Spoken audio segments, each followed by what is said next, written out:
اعوذ باللہ من الشیطان الرجیم بسم اللہ الرحمن الرحیم السلام علیکم ورحمۃ اللہ وبرکاتہ۔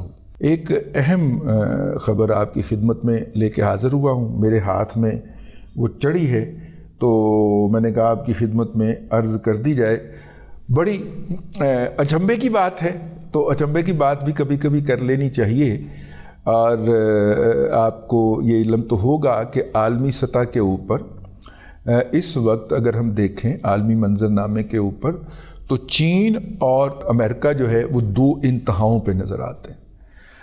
چین جو ہے وہ آگے بڑھنے کی جہاں پہ بھی کوشش کرتا ہے بزنس کاروباری طور پہ، امریکہ اسے کاٹتا ہے۔ اور کسی زمانے کے اندر یہ جو اس کا موبائل ہے شاؤمی، یہ پورا ٹیک اوور کرنے والا تھا گلوبل مارکیٹ کو، موبائل کی مارکیٹ کو۔ اور انہوں نے چونکہ ایپل جو ہے وہ بھی، اس کی فیکٹریاں بھی یا اس کے ایسیسریز بنانے کی چیزیں بھی چائنا کے اندر ہی بنتی ہیں، تو چائنا نے اتھوں کاپی کر کے نقل مار کے تو اپنے موبائل سیٹ تیار کر لیے تھے۔ اور اب وہ مارکیٹ کو فلڈ کرنے لگا تھا کہ امریکہ نے پہلی شٹ اپ کال دی چین کو، اور اپنے جو ایپس ہیں اس کے خاص طور پہ گوگل کروم اور گوگل وغیرہ جو تھے یہ سارے بین کر دیے چائنا کے بنائے ہوئے موبائل کے اوپر۔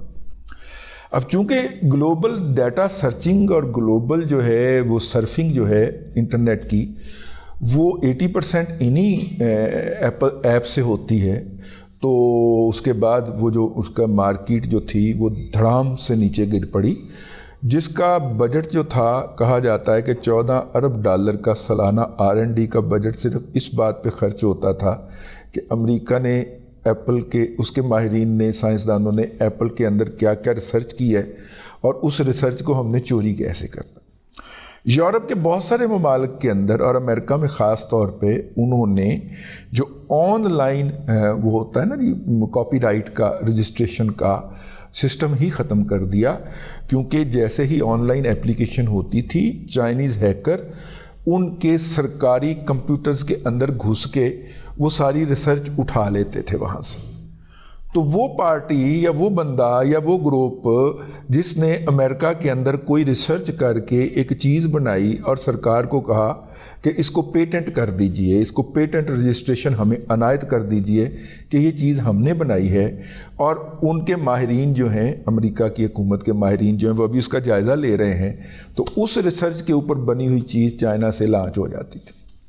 تو لہٰذا پھر امریکیوں نے جب 4-5 ہزار پروڈکٹ کا یہ حشر دیکھا تو پھر انہوں نے یہ طے کر دیا کہ جی پیٹنٹ کے لیے جو ریسرچ نہیں آئے گی وہ فزیکلی آئے گی، آن لائن نہیں آئے گی، ٹھیک ہے، اور ڈیجیٹل فارم کے اندر تو قطعاً نہیں آئے گی۔ تو انہوں نے وہاں پہ چائنا کا رستہ یوں روکا، تو چائنا کی تو ساری ریسرچ بڑھ گئی۔ ریسرچ کیا تھی؟ چوری کرنے کے لیے وہ یہ ساری رقم استعمال کرتے تھے، ٹھیک ہو گیا۔ اب جناب جب یہ ہوا اور وہ شاؤمی کو جھٹکا لگا، میں بھی شاؤمی رکھا ہوا سی، میں کہ مستقبل دا ایپل ہی گا، ٹھیک ہے، لیکن امریکیوں نے 1-2 فیصلے کر کے اس کو واڑ بوڑ دیا۔ ان کی جو ہواوے جو تھی اس کی جو، اگر آپ کو پتا ہو، CFO کو کینیڈا سے گرفتار کر کے امریکہ لے گئے تھے اور پھر اس کو چوری کرنے کی بنیاد کے اوپر قید کی سزا بھی سنائی تھی۔ چائنا نے ماں سوائے سخت بیانات دینے کے اور کچھ نہیں کیا تھا اس کے اوپر۔ تو ہیونگ سیڈ دیٹ، مطلب یہ امریکن ایک سلسلہ رہا ہوا ہے، تو میں نے کہا کہ وہ آپ کی خدمت میں پوری، مطلب کہ امریکہ اور چائنا آپس میں کنٹروورسی بھی رکھتے ہیں لیکن معاملات کو ایک خاص لیول سے آگے سٹریچ نہیں ہونے دیتے۔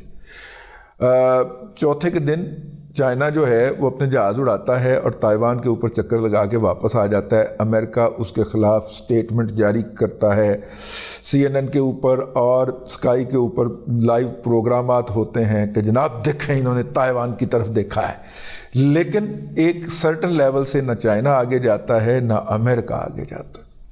ان کے آپس میں چینل بھی کھلے ہوئے ہیں، جس کی طرف میں آپ کو لانا چاہ رہا ہوں وہ میں یہاں سے بات شروع کرنے لگا ہوں۔ اس کے اوپر ایک چینل پاکستان کا بھی ہے، وہ پاکستان کے متعلق اپنی پالیسیز جو ہوتے ہیں اس میں ایک دوسرے کو اعتماد میں لیتے ہیں۔ اور اصل خبر جو ہے وہ آگے ہے، جو میں آپ کو بتاؤں گا تو آپ پھڑک کے نیچے گر پڑیں گے، تو پھڑک کے آپ نیچے گریں۔ وہ یہ ہے کہ چائنا کی طرف سے پاکستان میں ہونے والے انتخابات کو جو ویلکم کیا گیا ہے وہ امریکہ کی مرضی سے کیا گیا۔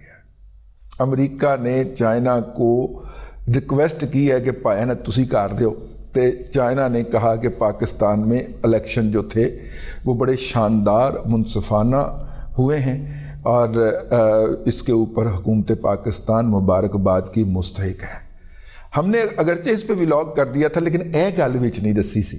اچھا، اس میں دو ممالک نہیں تھے، چائنا اور امریکہ نہیں تھے صرف، بلکہ ایک تیسرا ملک بھی تھا جس کا نام سعودی عرب ہے۔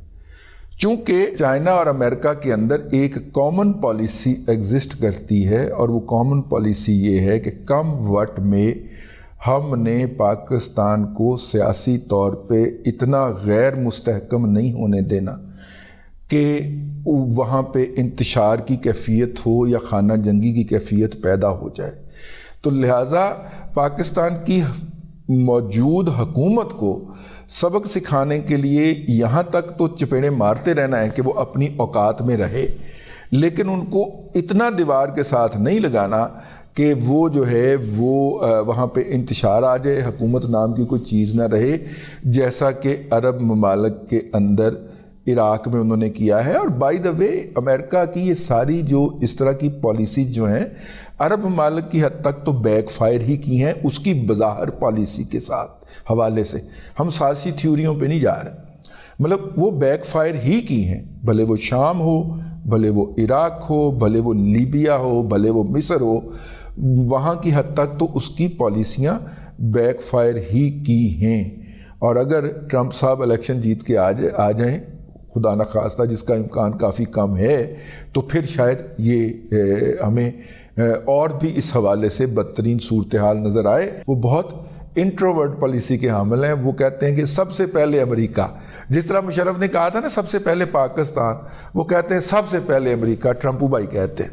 تو اگر ٹرمپ صاحب کی واپسی ہو جاتی ہے تو پھر آپ ان پالیسیوں کے اندر اور بھی انتہا پسندی دیکھیں گے، اور امریکہ ہو سکتا ہے یوکرین کو بھی کہ بھائی لڑنا ہے لڑو، نہیں لڑنا نہ لڑو، ساڑھی جان چھڑ دو، تو یہ ہو سکتا ہے۔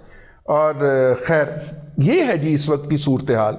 اس وقت اگر ہم آپ سے بات کر رہے ہیں تو ہم آپ کو بتا رہے ہیں کہ یہ جو کچھ بھی آیا ہے پالیسی کے اندر، یہ بنیادی طور پہ انڈرسٹینڈنگ ہے پاکستان کے تینوں دوستوں کی، یا پاکستان کے اندر سٹیک رکھنے والی تینوں پارٹیوں کی، جس کے اندر چائنا بھی شامل ہے، امریکہ بھی شامل ہے اور سعودیہ بھی شامل ہے۔ تو اس کا مطلب یہ ہے کہ جو بھی حکومت بنے گی ان کو ان تینوں ممالک سے سپورٹ حاصل ہوگی۔ اس کے اندر چونکہ جہاں پہ امریکہ ہوتا ہے وہاں پہ جا کے ایران پنگا ضرور لیتا ہے، تو ایران نے پچھلے دروازے سے، بغلی دروازے سے اپنی فنڈڈ سنی اتحاد کونسل کے ذریعے گھسنے کی کوشش کی ہے، اور اب دیکھیے وہ گھس پاتا ہے یا نہیں گھس پاتا۔ باقیوں نے اس کے اوپر تینوں دوستوں نے نظر رکھی ہوئی ہے۔ جو بھی اپڈیٹ ہوگا آپ کی خدمت میں لے کے اے تہاڈا بھرا ہی حاضر ہوئے گا۔ اب تک کے لیے اتنا ہی، اگلے ولاگ کے اندر پھر حاضری ہوگی۔ اللہ تبارک و تعالیٰ آپ کو آسانیاں عطا کرے اور آسانیاں خلق خدا میں تقسیم کرنے کی توفیق عطا کرے۔